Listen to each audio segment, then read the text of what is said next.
ಹುಬ್ಬಳ್ಳಿಯ ದೇಶಪಾಂಡೆ ನಗರದಲ್ಲಿ ಜ್ಞಾನ ಭಾರತಿ ವಿದ್ಯಾಸಂಸ್ಥೆ ಇದೆ.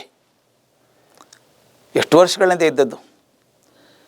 ಹೇಗೆ ರಾಜ್ಯಗಳಿಗೆ ಒಂದು ಏರು ಇಳುವು ಇರ್ತದೋ ಹಾಗೆ ಇಳಿಕೆ ಕ್ರಮದಲ್ಲಿ ಬಂದುಬಿಟ್ಟಿತ್ತದು.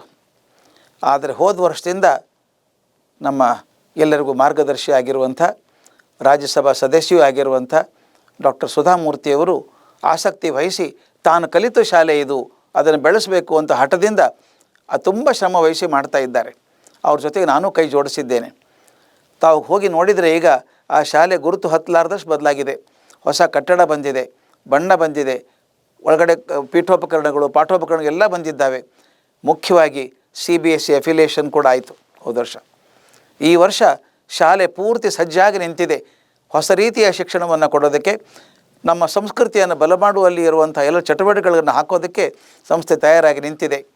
ತಮ್ಮೆಲ್ಲರ ಸಹಕಾರ ಸಹಯೋಗ ಬೇಕಾಗ್ತದೆ. ತಾವೆಲ್ಲರೂ ಮನಸ್ಸು ಮಾಡಬೇಕು. ಮನಸ್ಸು ಮಾಡಿ ಒಂದು ಕಾಲಕ್ಕೆ ಅತ್ಯಂತ ಉಚ್ಛ್ರಾಯ ಸ್ಥಿತಿಯಲ್ಲಿದ್ದಂಥ ಈ ಸಂಸ್ಥೆ ಜ್ಞಾನ ಭಾರತಿ ವಿದ್ಯಾಸಂಸ್ಥೆಯನ್ನು ಮತ್ತೆ ಆ ಮಟ್ಟಕ್ಕೆ ತೊಗೊಂಡು ಹೋಗೋಣ. ತಮ್ಮೆಲ್ಲರ ಸಹಕಾರಕ್ಕಾಗಿ ನಾನು ಅಪೇಕ್ಷೆ ಮಾಡ್ತಾ ಇದ್ದೀನಿ. ನಮಸ್ಕಾರ.